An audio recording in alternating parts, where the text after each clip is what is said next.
Francisco Lisboa, commonly known as Aleijadinho, was a sculptor and architect in 18th century Brazil. Born in 1738, he was the illegitimate son of a Portuguese architect by the name of Manuel Francisco Lisboa. In his youth, Lisboa grew up learning architecture and sculpting from his father, and quickly became an extremely skilled craftsman.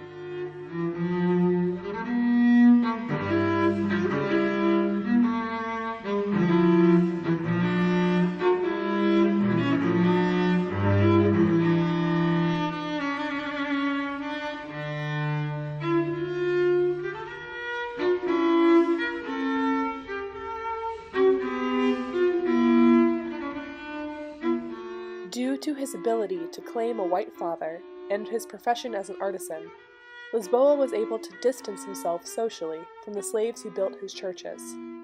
However, despite his skill, Lisboa's birth status kept him from entering the social and professional circles of local artisans. The realities of racial complexities not only affected his personal and professional lives, but also influenced his historical legacy, as Latin Americanist John Maddox argues that memories of Lisboa's life are highly variable in content and tone, depending on the race and nationality of the biographer.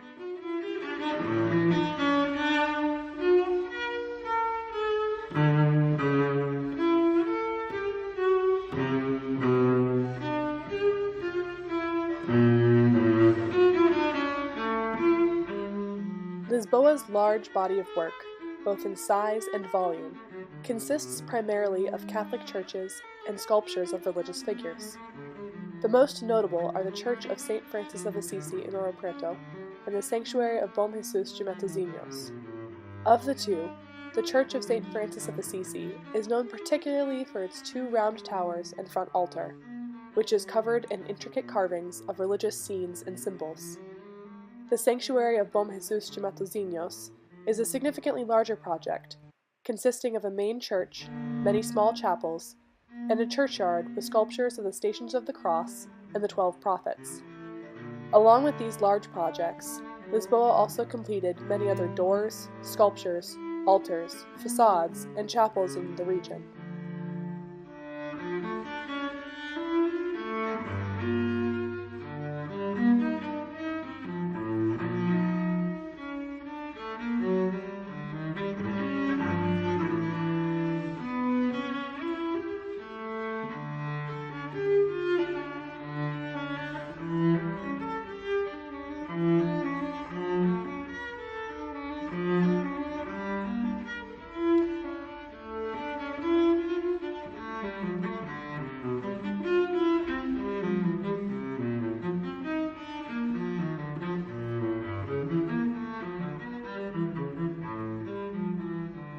Lisboa's heavy use of gold, both in his sculpture and architecture, highlights the city's economic history, while also serving as a reminder of indigenous exploitation in mining economies. As art historian Kathleen James Chakraborty argues in Architecture Since 1400, Iberian colonists used indigenous art styles and figures in religious architecture to attract indigenous people to the church.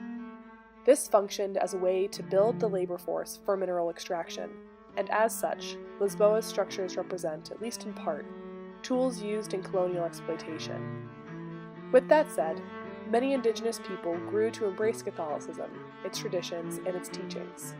Additionally, the churches that remain also provide an avenue to show the contributions of indigenous people to the creation of Brazil, its history, and its culture, which are otherwise largely overlooked.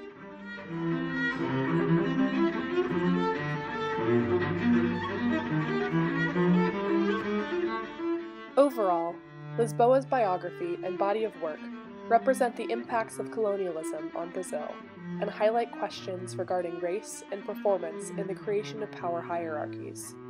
His churches and sculptures, while overtly religious, not only show the pervasiveness of Catholicism in Brazilian history and culture, but also carry implications for the legacies of the colonial mining economy.